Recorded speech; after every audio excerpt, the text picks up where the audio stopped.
Hola chicos, buenos días. Vamos con la clase de hoy que vamos a estudiar la continuidad de una función. Veis en la pantalla que os he puesto un archivo que os envié la semana pasada para el estudio de una continuidad de una función. Para que una función sea continua, ¿vale? Está muy bien que tengamos la idea de no levantar el lápiz del papel, pero ya en segundo de bachillerato tenemos que conocer la definición de continuidad, que es que el límite de esa función exista, que la función esté definida en todo su dominio y que el límite y la función coincidan los valores. Esas son las tres condiciones, repito, que tiene que cumplir una función para que sea continua. Y para que una función, cuando una función no es continua, es cuando levantamos el lápiz del papel o, como vemos aquí en el ejemplo que os he puesto, pues es una función que primero tiene un trazo y luego tendría otra a continuación. Como lo veis aquí, hay un salto y por tanto decimos que la función no es continua. Si dais la vuelta al papel, os he explicado, os he puesto los tres grandes grupos de discontinuidades que vamos a conocer y que necesitamos conocer hasta estos niveles en el colegio, que son las discontinuidades que clasificamos en inevitables y evitables. Las inevitables son características de las asíntotas verticales, ya vamos a ver ahora un ejemplo, os voy a poner. Las discontinuidades inevitables de salto finito son típicas de las funciones a trozos, y las discontinuidades evitables de punto desplazado, que también se dan en un tipo muy característico de funciones. Pero en primer lugar vamos a ver cómo estudiar o cómo ver la continuidad de una función. Bien, las primeras funciones que vamos a ver son las funciones polinómicas. Una función polinómica yo la puedo estudiar en todo su dominio, que no va a dejar de existir, ¿vale? Cumpliría las tres condiciones. Por ejemplo, si yo estudio la continuidad de esta función en un punto cualquiera de la recta real, por ejemplo en el 1, lo sustituiría en la función y me quedaría el siguiente valor. Sustituyendo la x por 1 me quedaría 1 al cubo 1, más 1 al cuadrado 1, más 1, 2, menos 2, 0, igual a 1. Calcularía el valor que toma la función en 1, ¿vale? En este punto, que es el que yo he querido estudiar. Lo podía haber estudiado en cualquier otro. Y hago la operación, vuelvo a sustituir la x por 1 dentro de la función y me queda el mismo valor. Bien, como el límite, que sería la tercera condición que os enseñaba en los apuntes que os he mandado, de esa función vale 1 y el valor que toma la función en 1 también es 1, como son iguales, decimos que la función es continua. Bien, todos los polinomios, en principio, si no tienen ninguna raíz ni nada raro, etcétera, no tienen problemas. Van a ser siempre, su dominio van a ser siempre continuos en todos los números reales, es decir, su dominio, perdón, va a ser siempre todos los números reales. Otro tipo de funciones que vamos a ver son las funciones racionales. Estas funciones se caracterizan porque tienen denominadores. Y ese denominador es el que yo voy a tener que igualar a 0 para así poder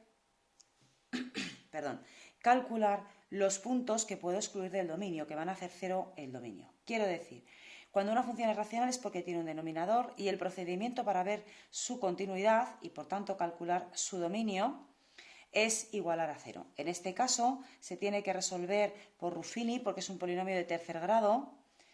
Voy a poner menos 1 porque he sumado los coeficientes y no dan 0.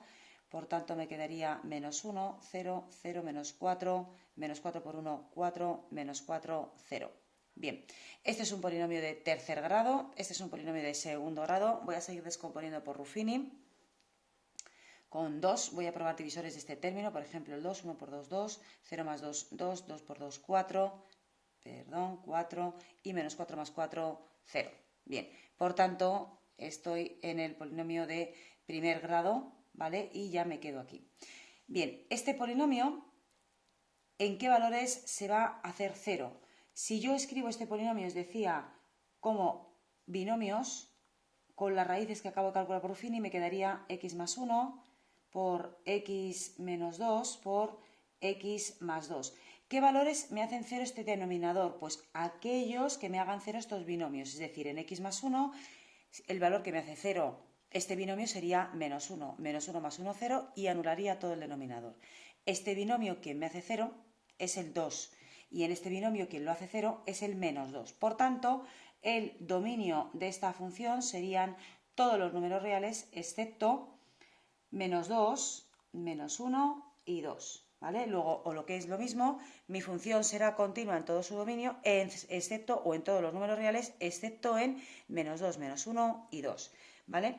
Este tipo de discontinuidad es la que daría lugar a la que os he dicho antes en mi esquema, que sería estas, las asíntotas verticales o las discontinuidades inevitables de salto infinito. Bien. Otro tipo de funciones que nos pueden preguntar para ver si son o estudiar su continuidad son funciones exponenciales. Esta función exponencial tan sencilla, su dominio va a ser siempre todos los números reales, así que no hay problema.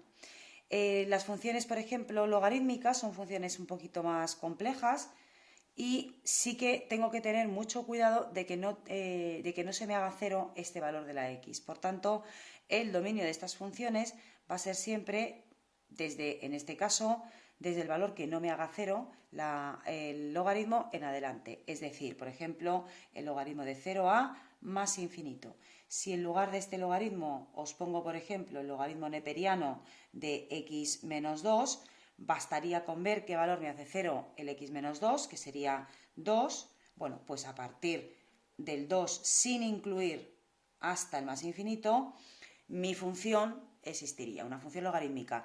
¿Por qué son siempre hacia más infinito, normalmente hacia los números reales positivos? Pues porque los logaritmos de números negativos no existen, ¿de acuerdo? Por definición. Y las funciones trigonométricas de tipo seno o coseno, pues esas funciones son siempre continuas en todo su dominio. Y además a nosotros, a los de ciencias sociales, no nos las suelen preguntar, ¿de acuerdo? Bien, y hasta aquí la primera parte de la clase de hoy. Feliz día, chicos.